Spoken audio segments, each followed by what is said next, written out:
One thing that I absolutely adore watching are the entitled interact with proponents of cancel culture, thinking that because they espouse a specific rhetoric and because they created certain things that these people adore, because they put their money in certain places, and because they have specific political slants, that they will never ever be targeted. J.K. Rowling is one of those people. She is the perfect example of that thinking. In fact, if you look at articles that encapsulate what her statements are these days, well, they look a lot like this. And we'll go into this a little bit more, but just look at this headline here. Would Lord Voldemort have voted for Brexit? J.K. Rowling reveals Harry Potter's nemesis is a nationalist and says novels dealt with ism. Fun times, huh? Fun times. Now, she's always going in and retrofitting characters for current year, too. She went out recently and took a snake in a book, one that basically Lord Voldemort milks. Yeah, she turned that into a quote-unquote person of color, because she thought it would appease certain folks out there. How did that go over? Well, it was a classic misstep by J.K. Rowling, and in March, these people, they turned on her in droves. These articles are a lot of fun to read, too, because you can see how trying to appease these people never, ever works out. More recently, she went out and made a controversial statement saying men becoming women, that cannot transpire. What happened within that? Well, that made her phobic. And, well, that put her under a microscope as well. That microscope, it looks a lot like this, too, because, people looking at these characters, well, they don't see goblins. What they see are bankers with lots of money. And you know what kind of propaganda that'll be told. It's interesting seeing this stuff, too, because it doesn't say anything about the person writing those articles. Oh, no, it says plenty about J.K. Rowling, right? Right indeed. So hey there. So today you and I are going to laugh a little bit at J.K. Rowling. And the reason that we do this is simple. Because J.K. Rowling thought she could placate a mob. She thought that she could point them at certain people, in fact, and that they would never ever turn on her. That way of thinking, that is why cancel culture and this woke culture persists, because people with money, they don't understand that, well, when you go and you appease that mob eventually, it will consume anyone it can, and it will turn on you too. Now, before beginning, very briefly, if you like this kind of content, you want to help the channel out, consider subscribing to it. Over Christmas and the day after, that's right, on Christmas, this platform decided that it would purge subscribers from many channels, not just this one. We lost 1,500, so if you want to help out, definitely appreciate it. Also, help out with interactions if you'd like to. That means liking posts. That also means just commenting. You can say anything, +1 for interaction, whatever you like, and definitely helps out, and thank you in advance. So when looking at what J.K. Rowling throws out there, let's look at her comments first. So here, like I said, we looked at the article's headlines, and it's interesting how her ego comes through in this, because a lot of this stuff is ego driven. You see somebody out there, of course, that has created something like Harry Potter. They're told that they're amazing all the time, and well, they decide that they are. When they're asked about how Harry Potter books, how those readers have more empathy and tolerance, that's what studies suggest. She says, well, obviously, those themes are deeply embedded within the book. Ideas of being different. Ism is obviously there in allegorical form, as totalitarianism is there because Voldemort is obviously an authoritarian.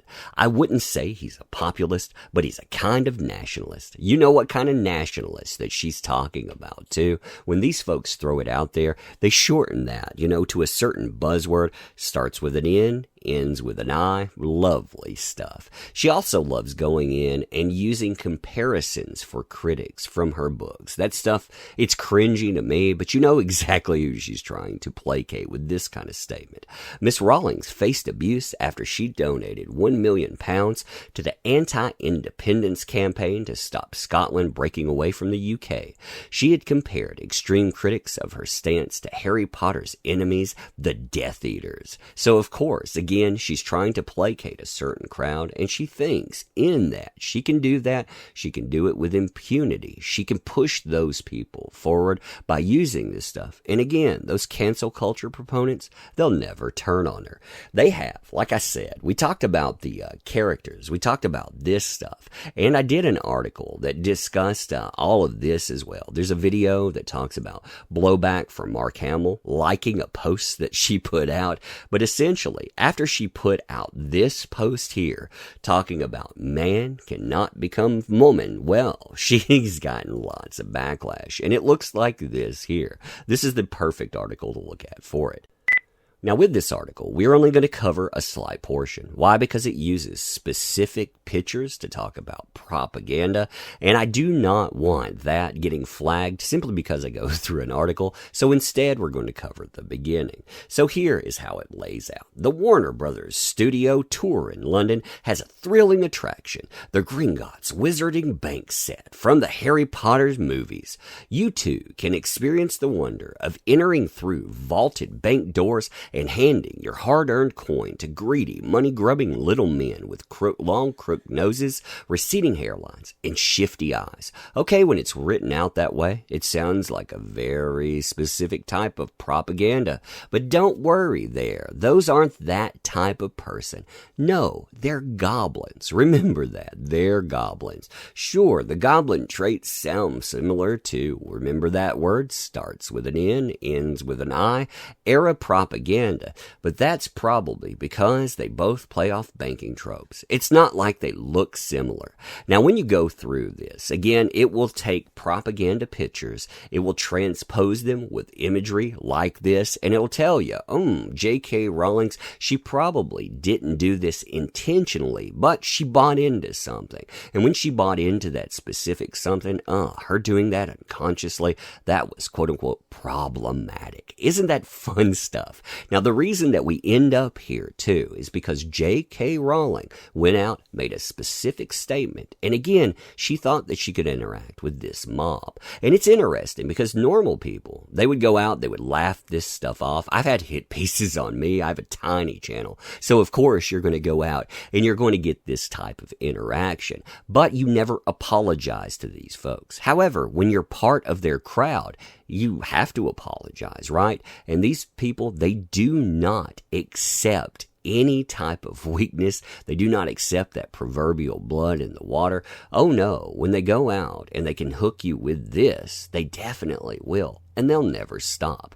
Now, what I wonder in this, too, is how does that progress forward? I mean, J.K. Rowling, she deserves to be able to put out books, create stuff, but these people, they will try to go and to cancel her. And, well, she's been a proponent of that type of culture. How should that carry forward? That's the one thing that I wonder in this, that I find fascinating. I fight against cancel culture because it's not fair. It's not right. It takes away merit because a mob gets together. But at the same time, if some entitled person out there decided they would placate, try to use this thing, don't they kind of deserve it in the same way? Anyhow, you give me your thoughts on this. And I thought, like I said, it was really funny. So at the end of this too, I want to thank you for showing up. I want to thank you for participating. You make these endeavors possible. All these folks out there, these entitled elitists, they forget about this all the time, and woe be it unto them. I mean, if they want to go out and they want to forget the thing that put them where they are, the people that empower endeavors, that's their prerogative. I never want to do that. I never want to even act like that, though. So thank you for showing up. Your time is valuable. Yes, interactions, if you want to help out, that is appreciated, but you just showing up and being here, that matters too. So ending, again, I want to say thank you. I appreciate you being here, and we'll do this again very soon. Thank you.